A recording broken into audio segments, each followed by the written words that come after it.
रहीम student, आज का हमारा लेक्चर है इम्पोर्टेंस ऑफ मूवमेंट। जो चैप्टर हम पढ़ रहे हैं मेजर्स ऑफ डिस्पर्शन में हमने काफ़ी चीज़ें पढ़ी हैं। मूवमेंट्स को बहुत डिटेल से हमने पढ़ा है, ठीक है, क्योंकि मूवमेंट्स जो है पूरी स्टैटिस्टिक्स जो है वो एक मूवमेंट्स के गिर्द घूम रही है, ठीक है। स्टैटिस्टिक्स में आपको पता है कि दो तरह की दो ब्रांचेस होती हैं, एक डिस्क्रिप्टिव स्टैटिस्टिक्स होती है और एक डिफरेंशियल स्टैटिस्टिक्स होती है। मूवमेंट जो है वो जो हमें हेल्प करता है पूरी स्टैटिस्टिक्स को सॉल्व करने में हेल्प करता है, ठीक है। तो यानी कि it is known as statistics divided into two types, descriptive statistics and inferential statistics.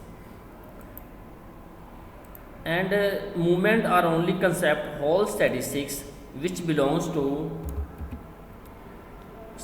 Statistics which belongs to both descriptive as well as inferential, यानी कि ये डिस्क्रिप्टिव में भी हेल्प करता है और इंफरेंशियल स्टैटिस्टिक्स में भी हमारी हेल्प करता है, ठीक है। तो अब know the movements arise that the way movements are descriptive and in way movements are inferential. To understand what movements are descriptive let us consider the following table. अगर आप टेबल में देखें डिस्क्रिप्टिव मेजर में हम क्या करते हैं, first movement about reason क्या होता है, m1 प्राइम या इसे μ1 प्राइम में कह देते हैं। अच्छा, ये जो m1 प्राइम है ना, ये सैंपल के लिए यूज़ करते हैं और μ1 प्राइम जो है ये हम पॉपुलेशन के लिए यूज़ करते हैं। और दोनों इक्वल किसके होते हैं अरिथमेटिक मीन के। m2 किसके इक्वल होता है, m2 और μ2। m2 के ऊपर प्राइम नहीं है, इसका मतलब ये ऊपर वाला जो मूवमेंट है ये प्राइम मूवमेंट है और नीचे वाला जो मूवमेंट है ये मीन मूवमेंट है। ये मीन मूवमेंट फॉर सैंपल है, ये पॉपुलेशन के लिए है। ये वेरियंस इक्वल होता है, आपको पता है। कोफिशिएंट ऑफ स्क्यूनेस b1 होता है, β1 होता है। b1 को हम सैंपल के लिए यूज़ करते हैं और β1 हम पॉपुलेशन के लिए यूज़ करते हैं। और b2 जो है वो इसी कर्टोसिस की बात, कोफिशिएंट ऑफ कर्टोसिस जो है b2 आपके पास सैंपल के लिए और b2 जो है वो आपके पास पॉपुलेशन के लिए। तो ये हमने इसकी इंपॉर्टेंस देखी है कि मूवमेंट जो है वो पूरी स्टैटिस्टिक्स के गिर्द घूम रहा है, ठीक है। तो यानी कि पूरी स्टैटिस्टिक्स में हमारी हेल्प कर रहा है, डिस्क्रिप्टिव हो चाहे इंफरेंशियल स्टैटिस्टिक्स हो, ये हर तरह की स्टैटिस्टिक्स में हमारी हेल्प करता है, ठीक है। नेक्स्ट देखें, अच्छा so far we discuss the 4 characteristics of frequency distribution as follows. देखें हम 4 तरह की हम पढ़ चुके हैं। मेजर ऑफ सेंटर टेंडेंसी हमने 3rd चैप्टर में पढ़ा। मेजर ऑफ डिस्पर्शन जो है इस चैप्टर में हम पढ़ रहे हैं। मेजर ऑफ सिक्यूनेस जो है ये भी हमने पढ़ा है और मेजर ऑफ कर्टोसिस भी हमने पढ़ा है।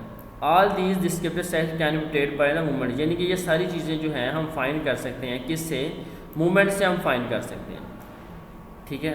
On the other hand, movement are included in differential statistics in the sense that is very old method of estimation, commonly known as estimation by method of movements. In estimation by the method of movements, we find the many movements as the number of parameters desired to be estimated both from the theoretical distribution and from the sample data. By equating corresponding movements and solving the equations obtained by this we get the estimators for the parameters under consideration, ठीक हो गया। देखिए इस यानी कि ये जो measure centre tendency, measure dispersion है, मेजर स्क्यूनेस है, कर्टोसिस, ये सारी चीज़ें हम मूवमेंट से फाइंड कर सकते हैं। अच्छा जी, नेक्स्ट चलते हैं। इसकी डेफिनेशंस लिखी हुई हैं मैंने कि स्क्यूनेस और कर्टोसिस के डिफरेंस हम थोड़ा सा आपको पता चले। ये ओवरव्यू है, यानी कि हमने पूरी चैप्टर जो है पूरा पढ़ लिया है, लेकिन अब हम इसका ओवरव्यू देख रहे हैं। यानी कि हम शॉर्टकट इसका देख रहे हैं कि इसका समरी इसकी चेक कर रहे हैं कि डेफिनेशन जो इंपॉर्टेंट है वो देख रहे हैं। एक्सप्लेन द, ये हमने पढ़ चुके हैं लेकिन थोड़ा सा मैं रिव्यू कर रहा हूँ। सिक्यूनेस एंड कर्टोसिस। सिक्यूनेस क्या होता है, lack of symmetry around the average, ठीक हो गया। यानी कि वो डिस्ट्रीब्यूशन जो है सिमेट्रिकल है या आपके पास वो सिक्यूर्ड है। The presence of sequence tell us that particular distribution is not symmetrical. In secure distribution, curve tend more to one side than the other. तो हमारे पास जो अगर तो सिमेट्रिक होगी, नहीं सिमेट्रिक है तो फिर सिक्यूर्ड होगी। सिक्यूर्ड में 2 टाइप्स होती हैं, एक पॉजिटिव सीक्वेंस होती है और दूसरी नेगेटिव सीक्वेंस होती है। अच्छा, ये पॉजिटिव सीक्वेंस कब होती है, पॉजिटिव सीक्वेंस आपके पास जब मीन उस डाटा का बड़ा हो जाए, फिर मीडियन छोटा हो और मोड सबसे छोटा हो, ठीक हो गया, इस तरह होगा पॉजिटिव सीक्वेंस में ये चीज़ होगी। In terms of movement sequence is positive if b1 square root और β1 square root greater than 0। Sequence is positive if the right tail of the distribution longer than its left tail. ठीक है। यानी कि positive कब होगी, जब right positive sequence कब होगी, जब आपको राइट साइड पे ज़्यादा होगी। देखें ये जो है यहाँ पे राइट साइड की तरफ डाटा ज़्यादा है और लेफ़्ट साइड की तरफ कम है, तो इसे हम कहते हैं पॉजिटिवली स्क्यूड। ठीक है जी, अब मेरा ख्याल आपको समझ आ गई है। अब हम नेगेटिव स्क्यूड की तरफ चलते हैं। नेगेटिव स्क्यूड में क्या होता है, नेगेटिव स्क्यूड में मीन सबसे छोटा होता है, उससे बड़ा मीडियन होता है और सबसे बड़ा मोड होता है। ठीक है, तो ये नेगेटिव सीक्वेंस होता है। पॉजिटिव सीक्वेंस में मीन सबसे बड़ा होता है, ये याद रखें, और नेगेटिव सीक्वेंस में मीन जो है वो सबसे छोटा होता है। और ये लेफ़्ट साइड की तरफ अगर आप देखें तो ये यहाँ पे ज़्यादा डाटा है और यहाँ पे कम है, तो ये इसका सेंटर है। ठीक है, तो ये चीज़ है, इसे हम कहते हैं नेगेटिवली स्क्यूड डिस्ट्रीब्यूशन। इसमें बीटा 1 का स्केयर लेस देन 0 होगा और लेफ़्ट साइड की तरफ ज़्यादा होगा। अच्छा जी, अब कर्टोसिस की बात करते हैं। सीक्वेंस हमने पढ़ लिया। कर्टोसिस क्या होता है, kurtosis the which is the compare to हम the distribution with the normal distribution is called kurtosis. Kurtosis indicates whether particular distribution flat और more peak than the normal curve. यानी कि कर्टोसिस में क्या होता है, ये चीज़ कर्टोसिस में ये सिचुएशन होती है। ठीक है, सबसे यानी पीक हम चेक करना चाह रहे हैं, पीक किसकी बड़ी है और किसकी छोटी। सबसे बड़ी देखें, अगर आप ये वाला डाटा की बड़ी पीक है और सबसे छोटी ये है। ठीक है, और ये सेंटर वाली जो है ये सिमेट्रिक, ये तीनों सिमेट्रिक, तीनों ही सिमेट्रिकल हैं, लेकिन जो सेंटर वाली डिस्ट्रीब्यूशन है इसे हम नॉर्मल भी कहते हैं। ठीक है, नॉर्मल डिस्ट्रीब्यूशन भी कहते हैं। अच्छा जी, इसमें कर्टोसिस में होगा क्या, जो बीटा 2 हमारी रेशियो है, बीटा 2 ग्रेटर दैन 3 होगा, than the distribution known as leptokurtic. Beta 2 equal 3 होगा तो सेंटर वाली फिगर बनेगी। बीटा 2 लेस दैन 3 होगा तो सबसे छोटी वाली फिगर बनेगी। ठीक हो गया, ये हमने कर्टोसिस को डिस्कस कर लिया। अब हम करते हैं difference between absolute and relative measure of dispersion. अच्छा जी,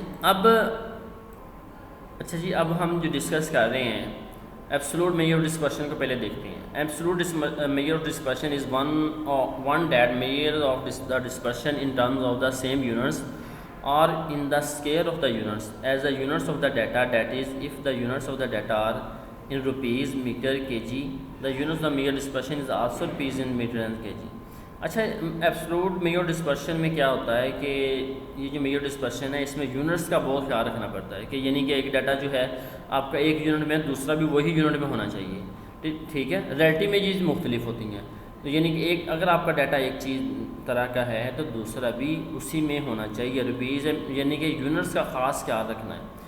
अच्छा जी, एब्सोल्यूट मेजर डिस्पर्शन कौन कौन सी होती हैं, रेंज होती है, क्वाड्रेटिक डेविएशन होती है, मीन डेविएशन होती है, स्टैंडर्ड डेविएशन होती है। ये सारी हम पढ़ चुके हैं, इसको मैंने बहुत अच्छे तरीके से पिछली वीडियो में एक्सप्लेन भी किया हुआ, एक एक करके सबको एक्सप्लेन किया हुआ। आप वीडियो पिछली वाली देख सकते हैं, आपका मज़ीद कंसेप्ट क्लियर हो जाएगा। अब हम चलते हैं रिलेटिव मेजर डिस्पर्शन की तरफ। रिलेटिव में क्या होता है कि इंडिपेंडेंट ऑफ यूनिट्स होते हैं, यहाँ पे हमने यूनिट्स का खास ख्याल रखना होता है, यहाँ हम कोई ख्याल नहीं रखते।